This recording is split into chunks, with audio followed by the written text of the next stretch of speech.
Thank you so much for staying tuned. If you just joined us, this is International Forum reaching you live from Benin City, Edo State, South Nigeria. It's all about the Israel-Iran tension.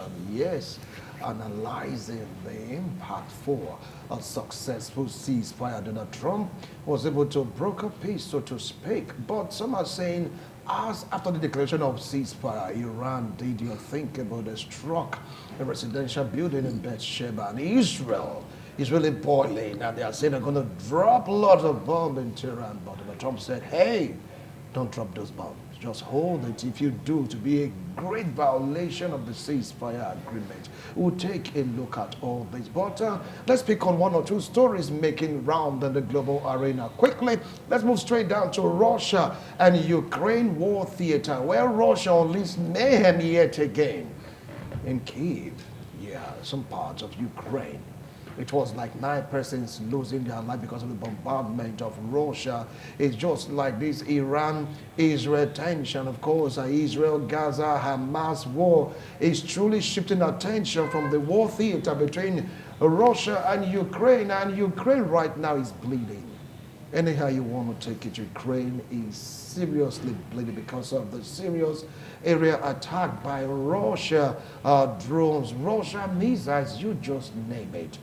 I don't know how Zelensky is going to survive this. I don't just know how. It's like the Russians are becoming more and more menacing, more and more merciless. That's no one is just talking to that particular war that is going on. It's like the world is just saying gross what is happening between Iran and Israel, and Russia is just having a field day. Though Kyiv may just try 1-2 strike, but the way Russians are promoting, yeah, Kyiv is like, I don't know how to describe it. I don't know how to describe it. All these aggravations started when Ukraine planned for 18 months how to go dismantle some airplanes. Yes, in Russia airstrip. After that, there was a call made to Donald Trump, and Putin was like, there'll be grave consequences, and this is like part of the grave consequences. It's truly, truly devastating. How can these two nations broker peace? What do you think the terms and conditions would be like? Because when you talk about war, nobody's winning. People are dying. People are losing. Let's just see how this will be resolved. As it stands right now, pray for Ukraine. Kyiv is really bleeding. The world should pay attention to that for there to be respite. It is truly sad. Moving straight down to what is happening in Cambodia right now, there seems to be a border dispute between Cambodia and its neighbor. Yes, and for that reason, some certain persons have been asked not to go close to the border because of the dispute between these two great countries. Remember what happened between India and Pakistan? Yes, it's what is happening right now between Cambodia and its neighbor. Yeah, the Thailand banned stories from going to Cambodia because of the border dispute. Thailand and Cambodia, they're at each other's throat. These guys, they are neighbors. Practically, they're just like Russia and Ukraine. You know, practically speaking, they share almost common culture when you talk about things happening across the border. But right now, having this dispute, because of the border dispute, they are saying for now, if you are in Thailand, please don't go towards the border of Cambodia. The Cambodians are saying this side belongs to us. Because really that's just gate you're saying. That could not be the demarcation. Can you imagine that? Just like Mexico and US, just you can just cross a line, you're in Mexico. You cross a line, you're in US. Right now, it's just this gate, just lock the gates, they've locked the border. The development has gone into the borders of these two great nations. The question now is, what is really causing this dispute? To be so shocking to realize it could just be 1 feet apart, 2 foot, 2 feet apart, or just a foot apart. That's what's causing this dispute. Because development has gotten to that particular area to the extent that differentiating between these two countries in that particular border is almost infinitesimal.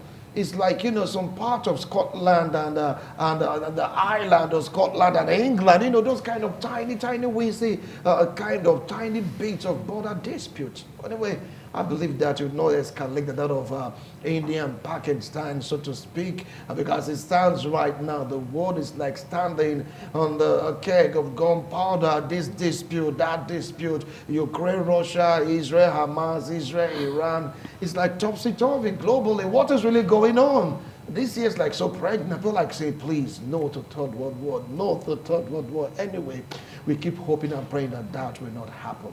So coming back again to the studio, like I said earlier on, it's all about the Israel, yes, Iran tension. The ceasefire has been agreed upon by the two, but Israel is still angry, saying few hours after the agreement, Iran did the unthinkable. They attacked Beersheba. For that reason, they're going to drop a load of bombs into Iran. But Trump said, you have to hold it, hold it, hold it. How long do you think this will last? With me here in the studio, I choose to invite him again for a second. I said it last week, Tuesday, that there'll be a continuation. There'll be a continuation of this particular discussion here. With me here in the studio, I have, I call him a prof. He's a prof, yes, lecturer in Uniben, yeah, international relations. Join me to welcome Don Felix Osareme. It's a pleasure to have you, honoring the invitation again for the second time, because so many things are beginning to unfold between Israel and Iran. Thank you so much for being here, Prof. Thank you, Wilson. Viewers at home, good afternoon and welcome to the program. All right, and we are also expecting, yes, Etiosa boy, his car had one or two issues, we're able to rectify it, so he's driving down the studio. But via Zoom, if we're able to connect to him all the way in France, yes, Evangelist Shem Horechemaye Etete. He will be sharing his own views and, of course, an opinion because of this particular dispute between Iran and Israel. If we're able to establish contact with him, definitely you're going to hear his own part of the story. Like they say in broadcasting, the show definitely must go on. Prof, over now to you. Ceasefire has been agreed upon by both ends, but Israel really want to deliver the last punch because they are accusing Iran of violating the terms of ceasefire. Now, bringing up a ceasefire and one leg to the ceasefire, do you feel that this will be effective? Let's start it up from there before we go to the Strait of Hormuz and the rest of them. I believe people should understand that ceasefire is not clock time active. Military commands may have been issued before that time, and some of the kind of missiles that are used in wars these days are programmed. So if you read the tweets from the President of the United States on X, he did say that Iran has 6 hours window to respect the terms of the ceasefire.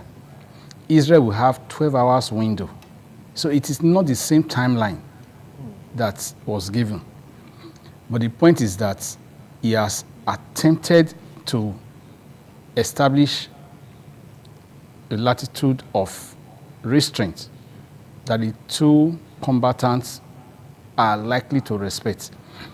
I'm using the term likely because it is not, as we always say, cast in stone. There are some renegade officers in the armies of different countries, just the way we expect that some people will feel so traumatized that they may still want to launch 1 or 2 strikes. The one that would have been bothering everybody should have been the attempt to broaden the horizon of the conflict by launching, which Iran did, by launching missiles into Qatar. But you can see the U.S. was not phased, though it was their military base that was the target, and we would expect that the American government will retaliate. Well, they did not. In fact, Trump did say that it was a weak response and that it should be taken as one of those things that were expected. The airspace in Qatar was closed. As of today, it has been opened. So the airplanes can fly in and out now. Right. So I do believe that the terms of this ceasefire will gradually hold, but we should be very positive in our disposition. Right. Because Israel, though still offended, feeling offended, may see reason why they should step back, because they have done the most damage to Iran as can be expected in this particular imbroglio that is going on. All right, fine. Right now, we want to go for a break. When we return, we'll definitely continue with this discussion. Do not go away. We'll be right back. Thank you so much for staying tuned. If you just joined us, this is International Forum, reaching you live from Benin City, Edo State, Nigeria. Joining us right now in the studio, the man has said he had car issues for this year. Yeah, I like to call him Sonny, Honorable Etiosa Igibo. It's a pleasure to have you join me this afternoon despite the car issues. Thank you very much. Not a car issue per se, Yeah. just a little snake bite Oh, snake bite. to get the tire fixed. Wow, Thank interesting. you. Fine. I mean, look at you soon. Oh. One of those you use at the Fresh Prince program. You've got to be kidding me. Seriously now? You got to be kidding me. Okay, now, all the way from France, yes, Evangelist Shem, yeah, or Shemaye Etete. It's a pleasure to have you join us all the way from France.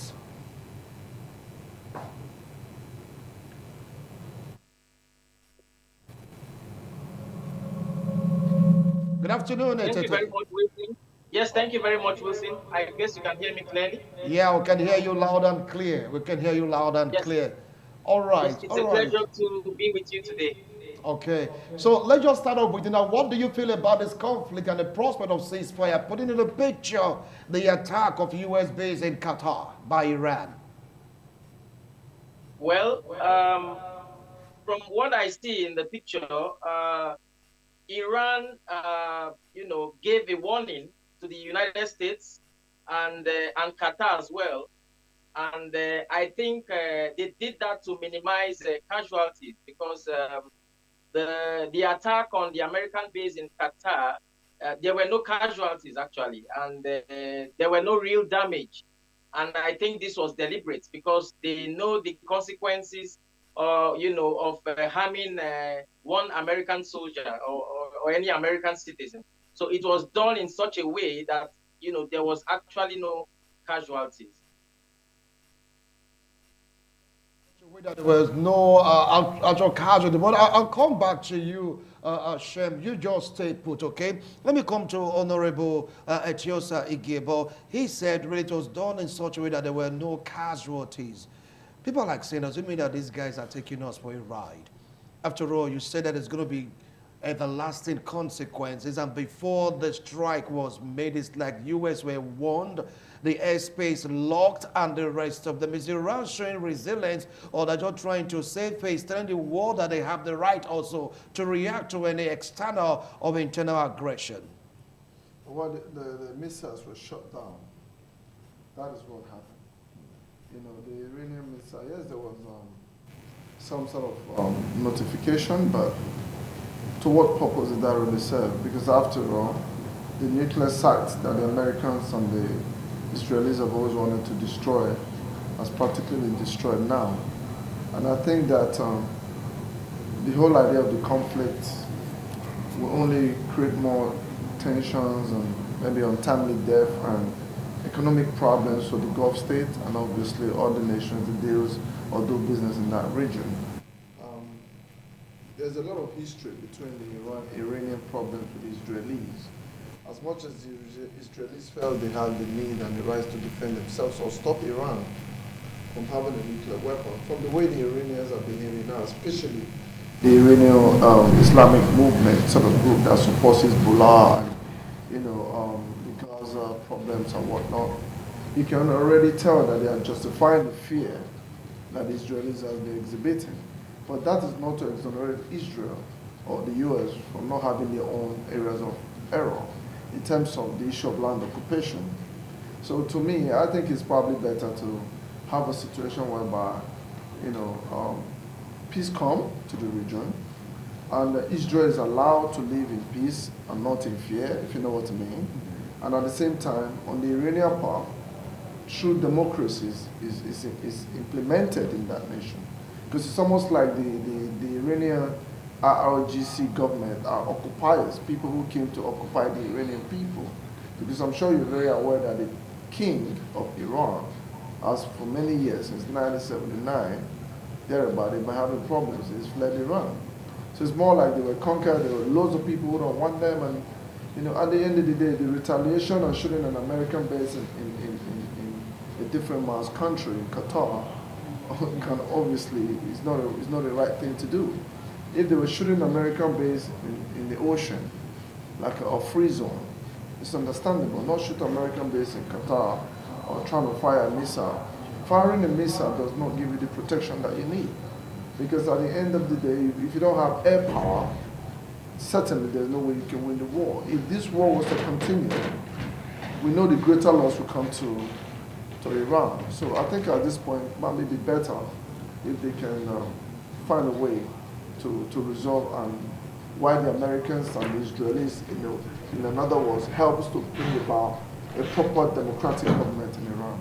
So that going forward, there will be no tensions or fears again about building a nuclear reactor or a nuclear weapon. Because the way the Iranians were behaving before the Israelis started attacking Iran, you can almost tell that they're trying to exhibit some sort of authority, that they can do whatever they want. And truly, if they were enriching uranium, it is not what even Russia or China supports. So why continue to roll on that path if you want to live peacefully within your area? Because they've always chanted death to Israel, death to Israel. So they have every reason to be worried.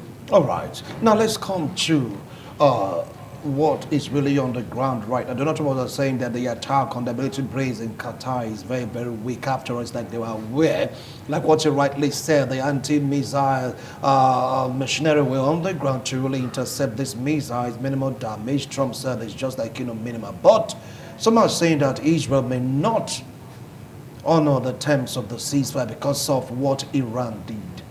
Remember that hours after the ceasefire was declared, whether they programmed the missile or not, a residential building in Beersheba was hit, and Israel was like, we're going to drop serious bomb into Iran. Take it up from there.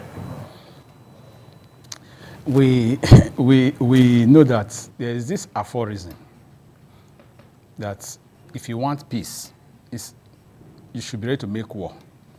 Then we cannot run away from one reality. War is ugly. In Benin, you hear Okoemose. War doesn't have a very pretty face. So whether the Israelis are grandstanding at this time with all the success they have recorded since 13th of June, Operation Rising Lion, they've done so well. The preemptive strike that Israel carried out has opened a new playbook in war management. You went for the nerve center of the Iranian military establishment and neutralized it in a matter of hours. What people are not really aware of is not even the air attack that Israel carried out on the 13th. There was something before that, and this is why the strategy was effective. The Israelis had planned this over months. They've already put in place structures, moles, agents, even within Iran. The air raids that we saw that early hour of Friday, the 20th of June, was just the cap or the icing on the cake. There were ground support systems that were already within Iran, jamming the Iranian radar, neutralizing their command and control systems, putting paid to their mobile missile launchers, because Iran has a huge stockpile of ballistic missiles. But again, this is where Israel had an advantage. The Iranians are using ballistic missiles. They don't have much guided missiles. The Americans have already empowered Israel with both ballistic, cruise, and guided missiles. So there is no way you would have been able to bring Israel to her knees in terms of aerial warfare. But look at the day that it happened, that 13th of June. Israel had over 200 planes in the air over Iranian airspace for more than 2 hours. That is total control of sovereign airspace. Not one plane, 200. How many did the Iranians bring down? You can check, it's not up to 3. In fact, the Iranians were claiming they brought down 3. Israelis agreed that they brought down 1. But if you could bring down 3 out of 200, then that's a massive failure on your part. Look at the second thing that the Israelis did. IRGC, the Iranian Revolutionary Guard Corps, they neutralized all their top officers, the commanders, the commander of the intelligence, the directors. Then they went after the personal staff of the supreme leader, neutralized the chief of staff, went after the regular army codes, neutralized their heads. It does not take one day to have a commander in the army. It takes years of training, experience, simulation, action. But in virtual terms and in real terms. All this Israel successfully brought down within the space of 2 days. Then look at the strength that Iran was trying to build. Natanz, Fordo, and Eshafan, the nuclear sites. Last week, Tuesday, when we were discussing here, I did say this, that the Iranians have lost a lot because these are projects that they built over years. But that what Israel successfully done was to obliterate the surface presentation and all access points. That's where Trump brought in the biggest playbook. The American operation on the 21st was what sealed the Iranian program. If you remember on that Tuesday, last Tuesday in the program, I did say that Israel does not have MOPs, massive ordnance penetrators, that only the US possesses that. And the US brought it out. The US not only brought it out with the best stealth fighter in the world, the B-2 Spirit bomber, that you cannot detect. Look at the way the US also went about it. They deployed 7 into the air. As soon as 7 were in the air, 2 flew off towards the Atlantic. The remaining 5 disappeared. Where did they appear? Iran. And dropped a payload of 20 GBU 37s. 20. And that is what has put paid to Iran's nuclear project. Please, with all due respect to Iranian effort, if you know the amount of millions of dollars that has been sunk in the last 1 week, the Iranians are just holding face. That's why they attempt to go and drop ballistic missiles in Qatar. It's of no use. The Strait of Hormuz that they are threatening to barricade. Now, the Iranian parliament has agreed that they should go and block the Strait of Hormuz. They have agreed. The supreme leader, Ayatollah Ali Khamenei, has not assented. The Supreme Court of Iran has not assented. Even if they do, that will finish Iran. Because the global traffic, 20% of the world's crude oil moves through the Strait of Hormuz, 30% of the world's LNG, and all this comes from Bahrain, from Iraq, from Kuwait, from Oman, and from Qatar. And these are neighbors of Iran, and they are Gulf states. So anything that will affect them negatively, we pit all of them against Iran. I'll come back to Please, let me just quickly close this right. one point. Right. The US has already put a Nimitz-class aircraft carrier in the straits. Come and block the straits. All right, they call it Operation Hammer Night, right? And it just went straight down. Let's get straight down to France, where Ulrich is like, standing by. But for what is going on right now, should Israel go ahead with the bombing they plan to do, despite the fact that Donald Trump said they should hold those bombs, don't do it, or should it be a grievous violation? Well, as far as I know, in the last few minutes, I think Israel has dropped 2 targets in north of Iran just maybe a few hours ago, and then the pilots have returned back to Israel because I think there was a little violation by Iran. I don't know, but I think there was a violation, and Israel vowed.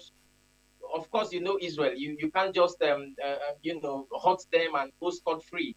In fact, the trouble Iran is facing today has been built up. There's been this built up, tension between Israel and Iran for many years, for decades, and it all burst open when, after the October 23 attacks. I'm sure you are aware of it. The October 2023, October 7, 2023 attacks that Hamas carried out, broke through the fence and went to Israel and killed and maimed and kidnapped.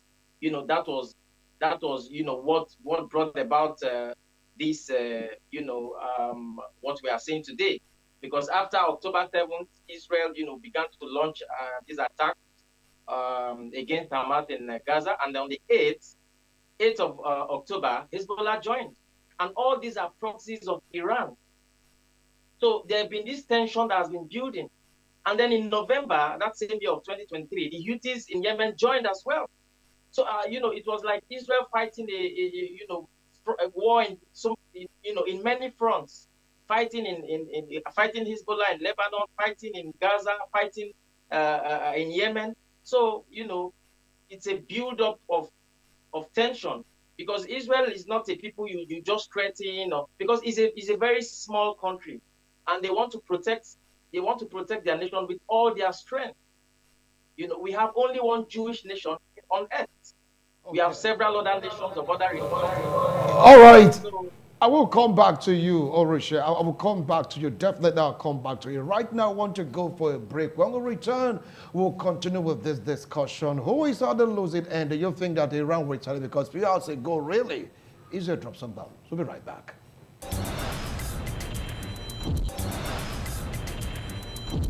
Thank you so much for staying. If you just joined us, this is International Forum on stage zooming into the Iran-Israel tension, the concept of the ceasefire. Well, you heard Shem. He talked about the build-up of all this, and of course, Prof gave us a classical, a lecture, so to speak, on how Israel dismantled or rendered helpless the defenses of Iran, despite the fact that the attack at Beersheba, with 4 persons losing their lives. And a few hours ago, Israel also responded, despite the fact that Trump told them not to. Is that not a gross violation? Well, the U.S. is already part of the idea of getting rid of the Iranian nuclear weapons. I mean, this is not the first time Donald Trump has said one thing and another thing happens. And they're so angry with Trump, but you gave them 2 weeks. All of a sudden, in 2 days' time, you attack them. So, come on. Irrespective of that, they know that the Iranian regime might be planning tactically to have a weapon that will stop any particular countries from ever coming after them, even if they occupied Iran. It is written, in history that Iran was originally a Christian country. By the time they were occupied in 1979, they now start to bring about the Muslim doctrine. So the majority of the Iranians, maybe like 80% of them, or 90 maybe, they are the Mossad agents of Israel. They're just waiting for that time to rise up, because irrespective of whether or not Israel goes back to hit a particular target, it's probably because they want to further weaken any aspect within the landmass of Israel where they're still launching rockets. Because remember, Israel have their satellite, likewise the Americans supporting them. I think if you ask me, not that I don't want peace to exist in Israel, I know in Iran, I know that Iran has their fault, I know that Israel has their fault. I think the Iranian people at the end may have the last laugh, because they've weakened the military so much that some of the military personnel and the command on IRGC has even defected to the opposition. So if Trump is telling the public that, oh, there should be a ceasefire, that is probably an idea to get the cat out of the bag and finally annex the cat. And so by the time the supreme leader, like, is hiding in the bunkers, is being hunted out, there could be a change for a new, complete government and system that may be more friendly to the Gulf states coming out of Iran, because it seems like it is only Iran that they've been having these problems, because the idea of chanting death to Israel, no one can ever understand that, irrespective of what is happening. Because remember, the Palestinians and the Israelis live together. Elements within the Palestinians became hostile. That is all, credits to Iran. Iran are the ones bringing these people into trade problems for Israel. The same thing is happening with Hezbollah. The same thing is happening with the Houthi rebels. But with the Hezbollah, the country where the Hezbollah exists, which I think is Lebanon, and Syria. The Lebanese themselves are peaceful people. The Lebanese themselves are scared to speak or challenge the Hezbollah militia group, just like having Boko Haram in the northeast of Nigeria shutting the people down. So now the people who are receiving the heat from the atrocities of Hezbollah attacking Israel, for instance, is the Lebanese people. Ordinarily, everybody knows the Lebanese are businessmen.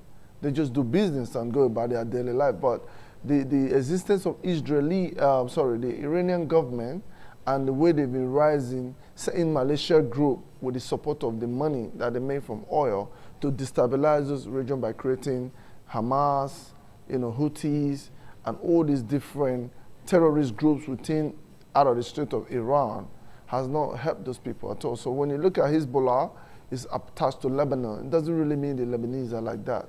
Likewise with other regions. So I think the final straw with this is a situation whereby they may eventually just get rid of the regime altogether, Right. and then maybe allow peace to reign in All right, that now, region. that seems to be the message Israel is preaching. They're saying we don't hate Iran, but we hate the Ayatollah's regime.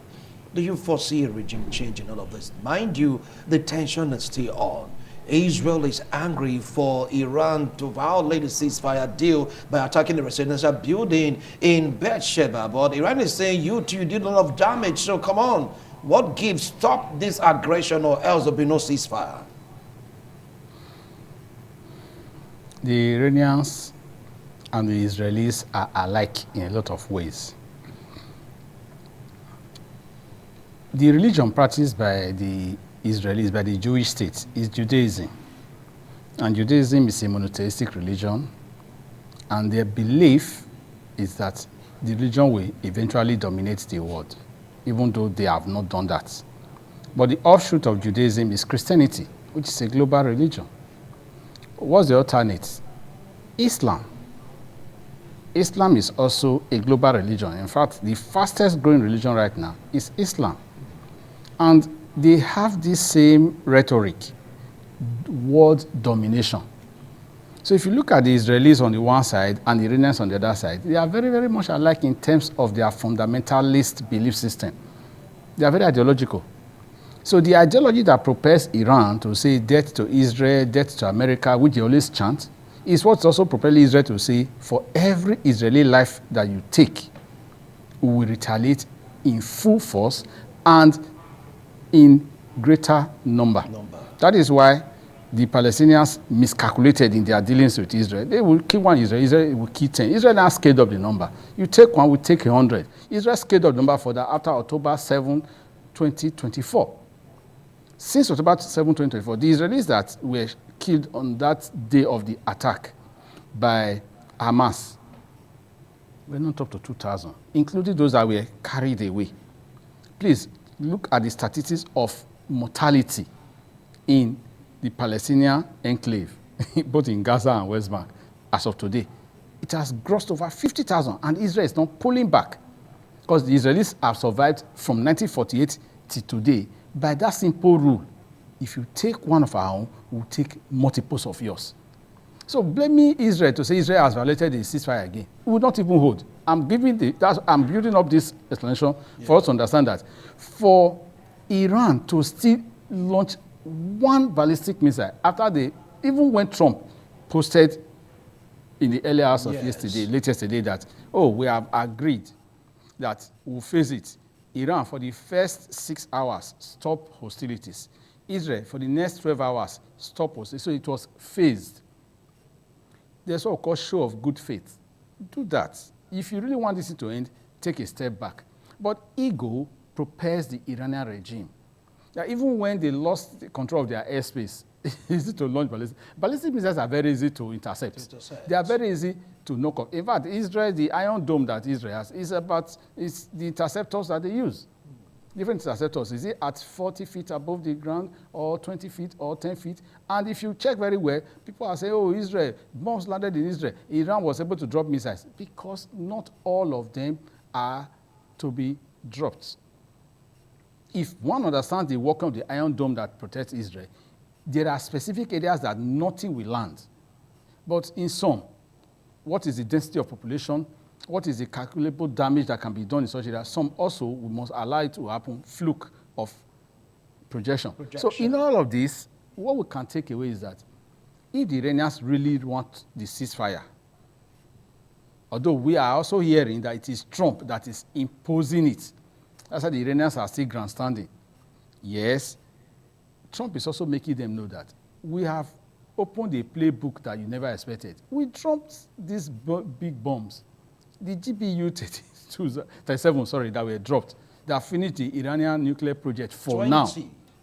For now. Wow. Stealth bombers are the ones that can carry that payload. That's the only plane that can carry the payload, because these are bombs that are over 13,000 kilograms in weight. Very heavy. Very heavy. They are called bunker busters, and they can go deep into the ground, 60 feet into concrete enclosures, and 200 feet into ordinary earth before they will explode. So what are you going to bury 200 feet inside the ground? Even if you do bury 200 feet inside the ground, how will you bring it out again? In fact, there is even an argument that came up yesterday. The intelligence community is saying that they are sure Iran successfully removed the nuclear stockpile because the International Atomic Energy Agency is saying that they are not detecting any radiation. If these things were buried deep into the ground, the radiation will not come out immediately because of the activity of the explosion and the mix-up with other materials that are in that area. But in all of this, lives are being lost. Look at it. No matter how we look at it, men are dying by the day. So a good regime would have done strategic evaluation by now to say, what have we lost? What can we still fight for? What are we going to do? All right. If they don't do that in good time, originally, regime change was not the argument. But that now would it is on the table. I'll come back to it. Now, let's move on to France, where Shem is standing by. Do you foresee a regime change? After all, the Matthias has said, look, this might just be what will happen because of the real inhabitants of Iran, which are not fundamental Muslims, but they are the Iranians that have been crying silently. Some people came out openly to pray and cry for a regime change. Shem, over to you. Yes. Well, let's not forget that Iran has a crown prince who is on exile now. I think he's one of the main opposition leaders. His name is Pahlavi, Reza Pahlavi. And, he is pushing for a democratic government. He wants to see an elected government. He's the crown prince. And unlike what they have today, it's just a regime. Not the supreme leader was not elected by the people. So we also have to understand this because I think a majority of the people, from a few friends who I have spoken with there, I don't think they are very happy or comfortable with this current regime. So I think they feel that this regime is too hard on them and they're too rigid and there's no freedom and there are so many oppositions in prison. You can't speak, you can't say anything, and I don't think a majority of the people are in support of this current regime. So we don't know what is going to happen next. But from what the people, in Iran are crying out, I think they want, they want a real government of the people.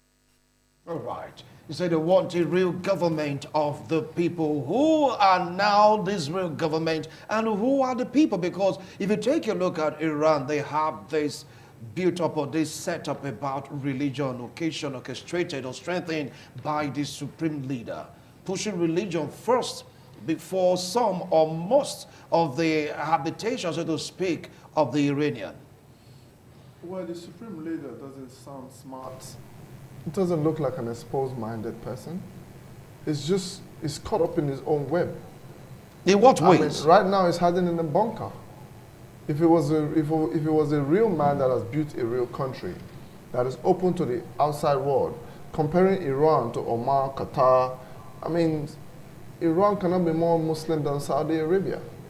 That is where they go to lesser Hajj.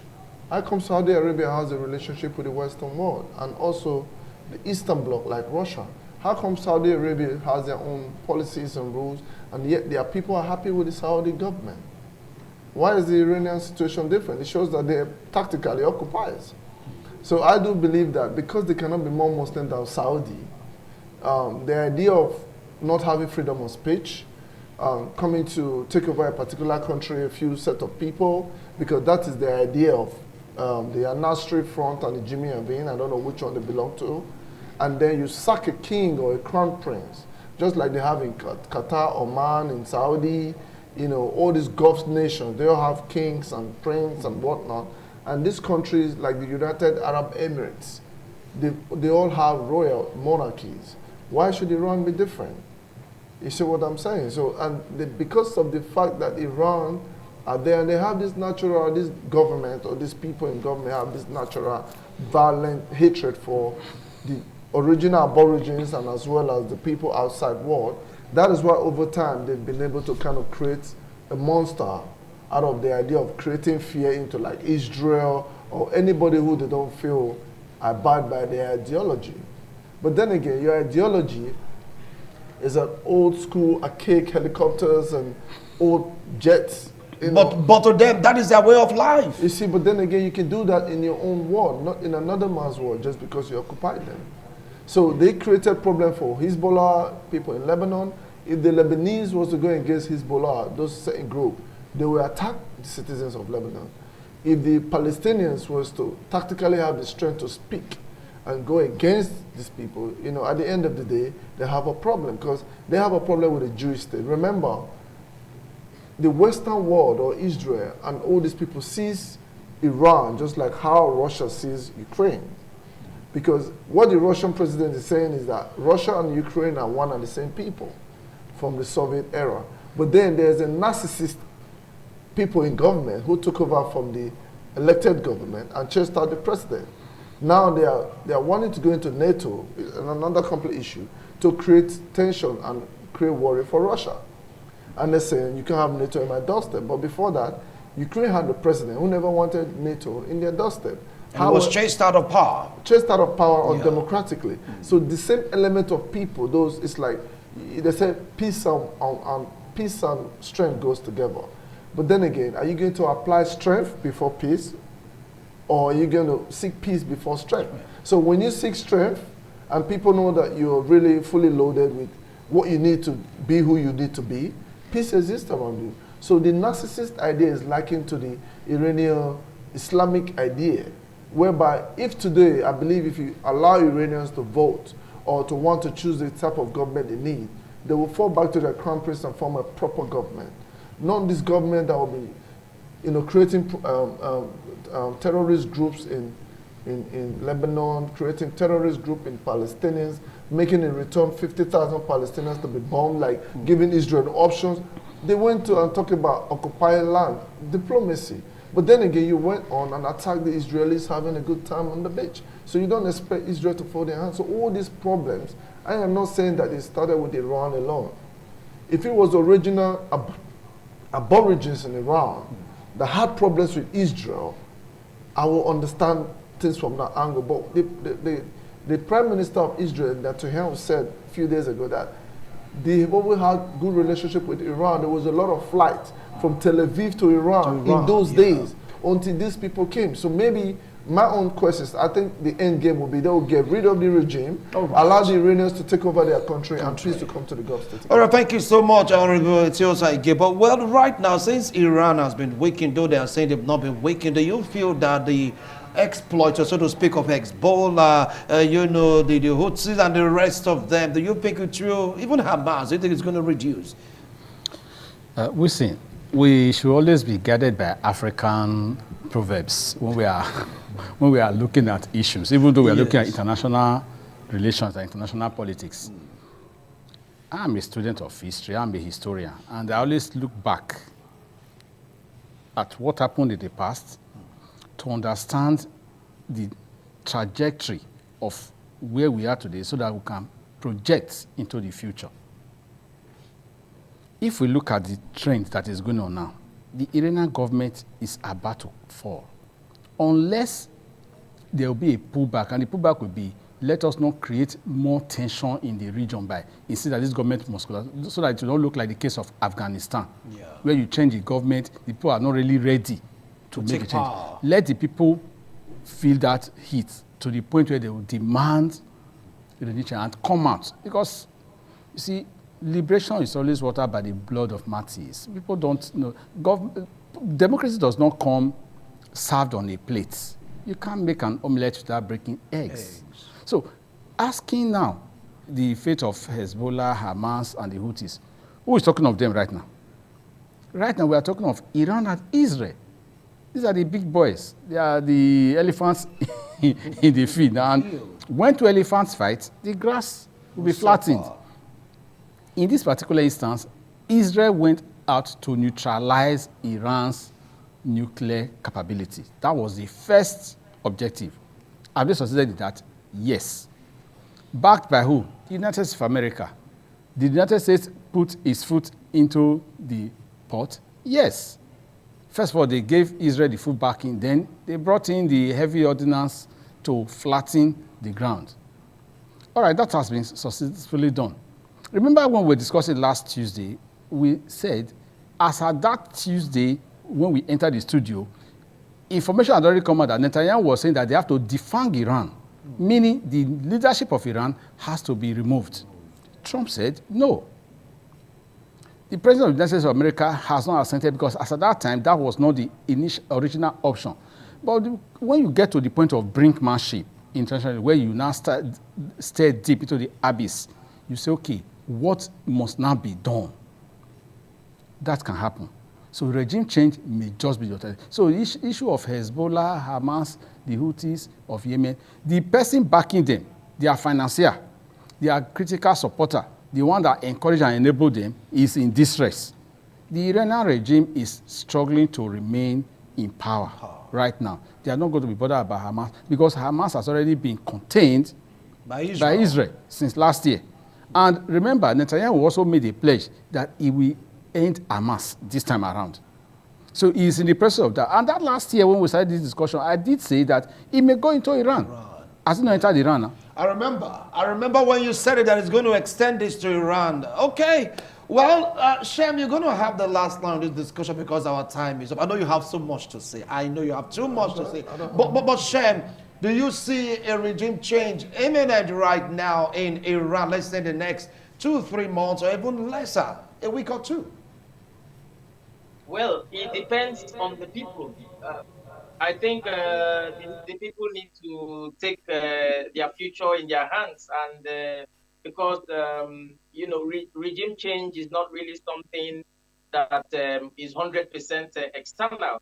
The internal people, the Iranians themselves, should know what they want and maybe take this opportunity to make their voice heard. And ask for a real change. Because I know in those days, in the early 70s and 60s, Iran used to be like other Western nations that you can go, on tourism, on holiday, and etc. But not anymore. You see, so I think there need to be some changes, in that nation to make it more friendly to the outside world, more friendly to the Western, to the rest of the world, to encourage tourism. It's a beautiful place, and the people, like I said, the people of Israel love the people of Iran. They're like brothers. They love each other. It's just the problem of leadership that is tearing them apart. The leadership is bringing hatred, between the people. So I think with the right leadership in Iran, I think it's going to be a very great country. Thank you so much, Shem. Thank you so much, Honorable Chelsea Gibbon. Of course, Prof, I appreciate you. You can see our time is up. Regime change imminent? We do not know, but we are watching as it stands right now. Iran, so to speak, whether you want to believe it or not, from all analysis, they've been defined. Yes. If not for Donald Trump saying, don't take the life of that man, they would have done it. It's like they had him. They will take they had him. It was like, they know where he was, they knew everything, but Donald Trump said, no, that wasn't the plan. That was why his life was spared, according to a reporter. Right now, you never can tell. But come on, peace is what we all want in this world. Paint the picture of a country having a nuclear weapon that doesn't have an element of control. But they are saying for their own protection, 2 points of argument for their own protection, for them to have their own freedom. But others are saying you don't have the control to have power to that particular weapon. What do you feel about this? We are watching. We'll do it again next week Tuesday, God willing. Bye for now.